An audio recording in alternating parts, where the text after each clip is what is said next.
For those who might not know the Serial podcast that well, could you talk a little bit about how you decided to do long-form journalism through podcasting?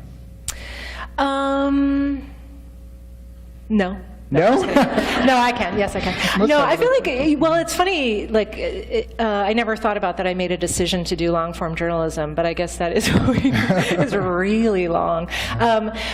I worked at This American Life since 2004, for about 10 years before we started Serial. And I feel like the stories that we do at This American Life, most of the ones I ended up working on, especially in my latter half of my time there, they were all long form in a way. I mean, some of them took months and months and months to put together. So to me, it felt, and ended up being an hour of radio. So those, to me, were already, I guess, long form, or what most people would think of as long form.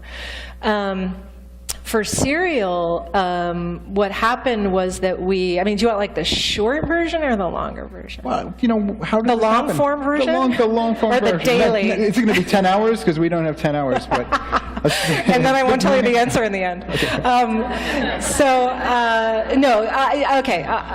So what happened is I had worked with Julie Snyder, who's the senior producer at This American Life, for 10 years. We loved working together. And she was the one who said, like, let's try something different. Let's make something new. And I was like, okay, because I'll pretty much do anything Julie tells me to do. And we ended up coming up with this idea that was kind of the opposite of what Serial ended up being, but it was called This Week. And the idea was that we would produce stories. It would be sort of like a weekly news show, but in the style of This American Life. But the thing would be that all the stories would have had to have taken place in the 7 days prior to broadcast.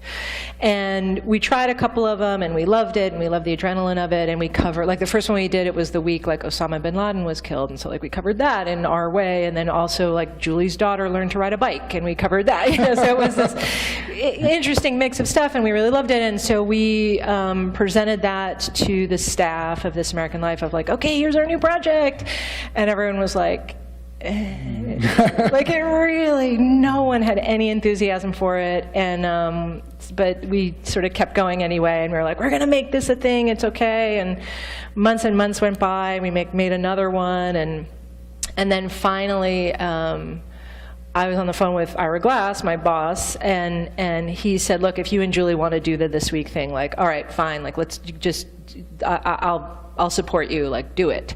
But he was like, but before we commit, he was like, do you have any other ideas? And and I was like, oh. And honestly, I just was kind of like, well, I don't know, I've been thinking about this thing, like, what if we did this, you know, just like one story, instead of a million little stories every week, like, what if we just did one story over time, week by week, one long documentary, and you just stay with it? And they were like, okay. Like instantly, everyone was like, great, let's do it. It was very, very, very easy. But you never expected to have this kind of success, though, right? No, I heard somewhere that you expected to have about 500,000 downloads when you started? We thought our goal initially was 300,000, I can't remember if it was listeners or downloads that we were after, which is a respectable number for a new podcast. Like, that would have been great. That would have justified a second year for us. Okay. Yeah. And so we just checked the numbers backstage. And yes, it's 240 million downloads. Incredible, yeah, right? of season 1 and season 2. It's a lot. It's a lot.